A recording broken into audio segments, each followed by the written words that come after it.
They told us it was a calibration test, that the binary code uploaded to the Perseverance rover was just a diagnostic string, a tool to measure interference on the Martian surface.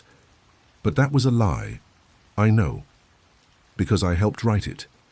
It wasn't a test. It was a message, encoded deep within the rover's operating firmware, beneath 4 layers of decoy protocols, was a 243-bit string of information. Simple, elegant and unmistakably intentional.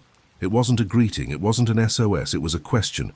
Are you watching? And the plan was, leave it buried, let it idle, just one last shot in the dark. A transmission not meant to be received, but acknowledged. Then we waited.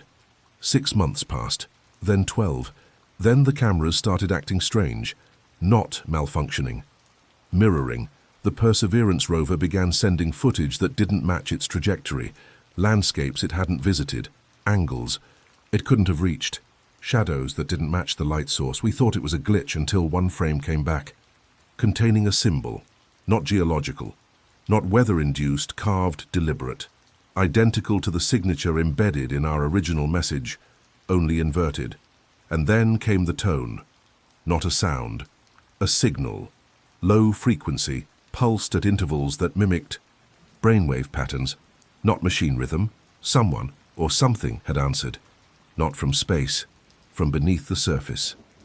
3 days after we received the symbol, we shut everything down, not because we were afraid of the signal, because the signal didn't stop. Even after we powered off the rover's transmission array, even after we severed satellite links, the signal kept coming. Same pulse, same intervals, same structure, as if it had memorized us.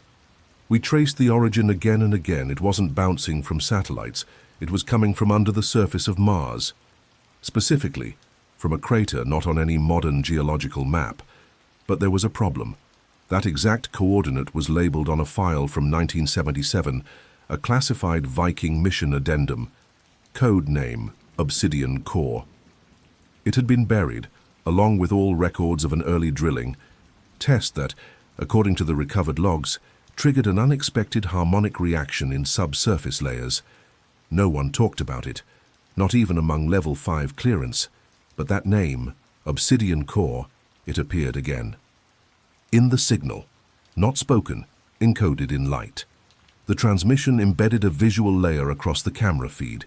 When decrypted, it formed a 3-dimensional geometric pattern, a spiral, inside a cube, inside a human brain scan, mapped directly over the frontal lobe. We didn't understand, until one of our engineers, Dr. Zhen, stared at it for too long. She collapsed, heart rate normal, eyes open. But when we checked the room's audio logs, she had whispered a string of numbers we didn't recognize. We ran them through the NASA Historical Key Archive. They matched the original boot signature of the Apollo guidance computer used during the moon missions. And then she said, it wasn't a question, it was a test, and now it knows we're listening. She didn't remember saying that, didn't remember any of it. From that moment on, systems across the agency began to fail, not crash, but shift. Diagnostic tools began to rewrite themselves. Telemetry logs from Mars began to show echoes of past transmissions, but with new details. Shadows in old photos were missing and reappeared in current ones, but not where they should be. The landscape of Mars itself was changing, not physically, perceptually, as if the more we looked, the more it looked back. And then we got the final data packet from Perseverance, IT. Arrived with no file header, just a silent burst of data, one long string of raw code. We isolated the layers. Underneath was an image, low resolution, highly distorted, but when enhanced it showed a simple thing, a reflection. The rover, sitting still, in front of something that resembled a mirror buried in red dust. But the mirror didn't reflect the rover. It reflected something standing behind it, something tall, something not built, and above the reflection, etched in the rock in perfect binary, "We remember you."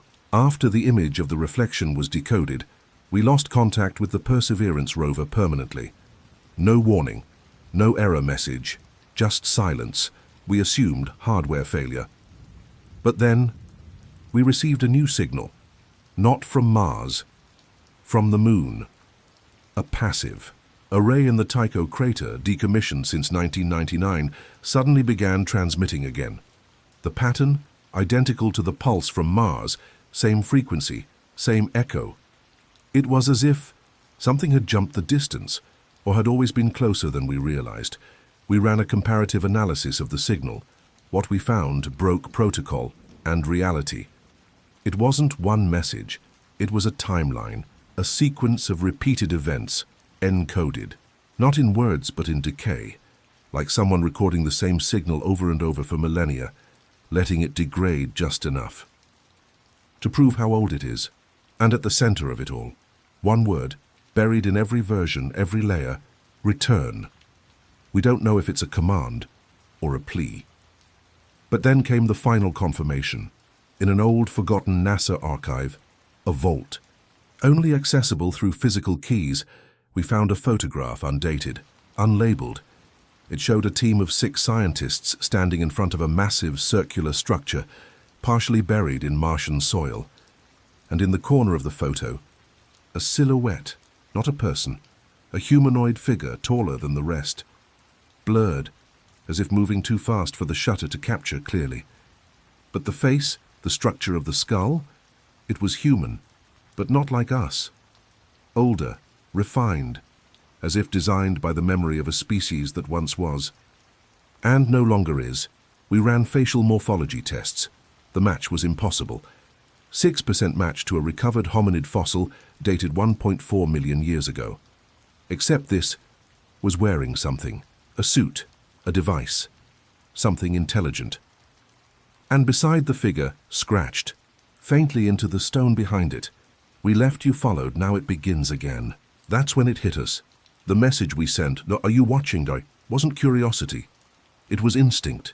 We didn't invent that phrase. We remembered it, because Mars was never a target, never a curiosity. It was a grave. And now, it's her gate. We didn't contact something alien. We awakened the remainder of what we were before we forgot ourselves, and they've been waiting.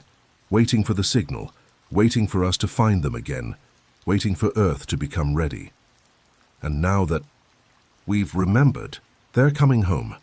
When the final signal came through, it didn't go to Houston. It didn't reach any ground station. It came through an earthquake, magnitude 2.4, too small to be noticed. But its waveform wasn't natural. The vibrational pattern matched the original pulse from Mars. 1:1, and it wasn't alone. Within 72 hours, 11 other tremors occurred across the globe.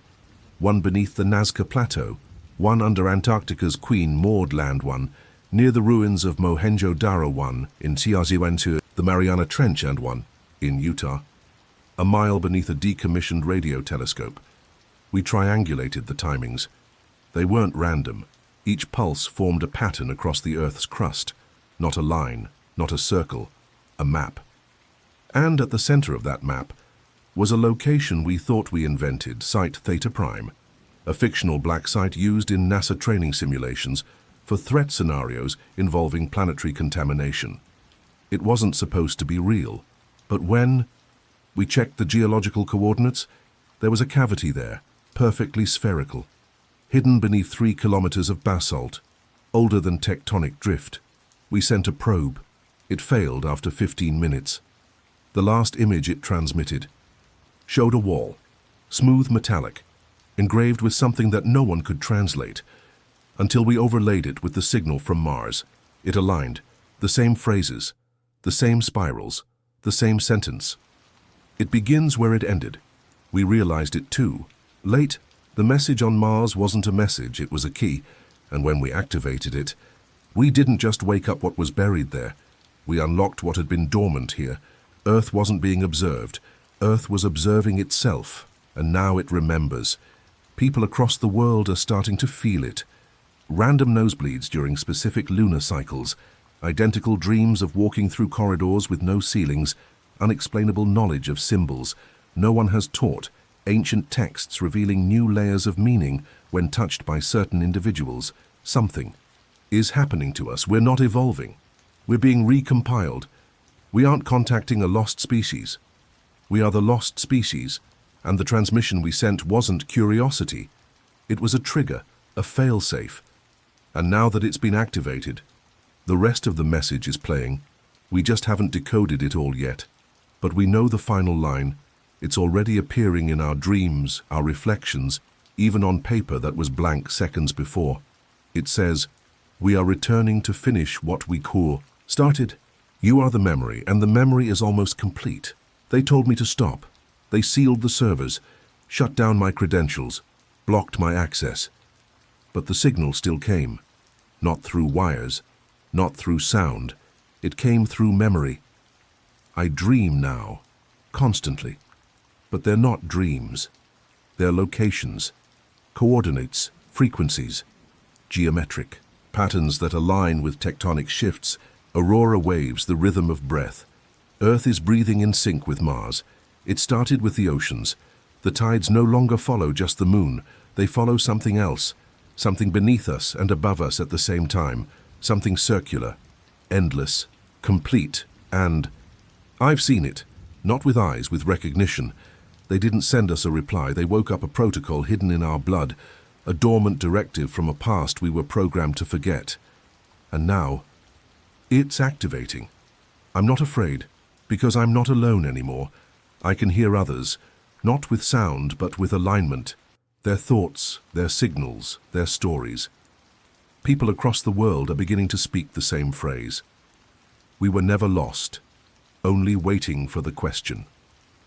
And the response, it's not a message, it's a change. It's happening in the bones, in the oceans, in the satellites that now orbit slightly off path, not broken, but realigned. The ground beneath Site Theta Prime has begun to pulse, not shake.